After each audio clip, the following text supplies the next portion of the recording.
Support WrestleTalk! Give us a subscribe. Hello and welcome to the WrestleTalk News. I'm Ollie Davis, and this time next week, following the Royal Rumble, we'll officially be on the road to Wave Mania. No, that's not what WWE are renaming their biggest show of the year in honor of UK champion Tyler Bate, although that's totally what they should do. It's the name of the Sony Animation and WWE Studios co-production Surf's Up 2 Wave Mania. If you thought those 5 animated animals looked familiar, it's because they're modelled on and voiced by some of your favourite WWE superstars. John Cena, Vince McMahon, The Undertaker, Triple H, and showing how long animated movies take to make, they're very much now out of favour with the company page. Even animated movies made for kids get the part-timers. Triple H spoke about the movie to IGN, but all they really wanted to do was ask him about the Royal Rumble, which he teased. I can see this year going a lot of different ways, and I think it's going to go in a way that nobody expects. The King of Kings is on full media round duty right now, as he also appeared on Fox Sports' The Wrestling Compadres Slamcast, who bravely asked if Seth Rollins knows where WWE headquarters is. Because if Rollins really wanted to fight Triple H after being screwed over by him last August, why didn't he just turn up at Hunter's work? Triple H did his best to fill that massive logic hole. Look, sometimes you just go to the obvious places and you go out in front of the camera and you try to call a guy out and appeal to his manhood that he will come out and fight you like a man. None of that stuff bothers me. I'm okay with not getting my suit dirty and just sitting in the back a little bit, but at some point in time,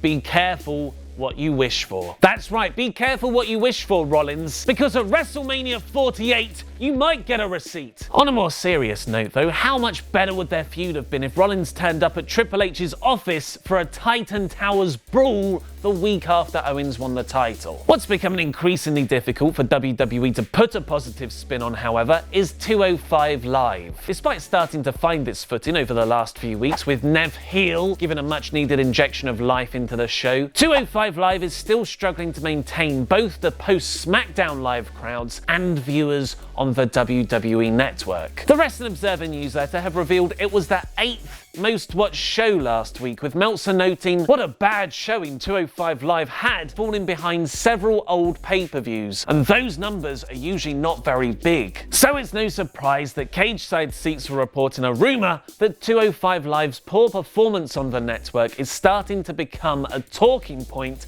backstage in the company. This is a show that's meant to bring in new subscribers to the network. If 205 can't justify the extra expensive production, it doesn't make business sense to keep it around. We interrupt this broadcast for a special Patreon shout-out. Cheers, Diamond Mitchell Jander, Courtney Chaos, the Badass Mofo, and Jack Red Scare McCarthy. The Wrestling Observer has also reported on the status of several of TNA's top wrestlers. Drew Galloway has still not re-signed with the company, which is interesting considering the amount of work he's involved in outside of TNA, and Matt and Jeff Hardy have still not agreed to new deals. WWE is said to be very interested in the pair, but Matt right now is leaning towards staying, since he has full control of his creative in TNA, which it's highly unlikely he'd have in WWE. Jeff still hasn't come to an agreement regarding number of dates per year, since the plan is to go back to running a regular house show schedule. The 2 contract options the sides are negotiating right now includes a guaranteed deal where TNA would have full control of all the Hardy Boys' outside bookings, which would presumably be for a lot more money because of how much Matt and Jeff make on the independent scene, or a guaranteed deal where TNA would just have to approve the Hardys' outside bookings. Their current TNA contracts reportedly expire in February. How would you book a surprise Hardy Boys return in the Royal Rumble match? Tell me how you'd have Matt eliminate Brock Lesnar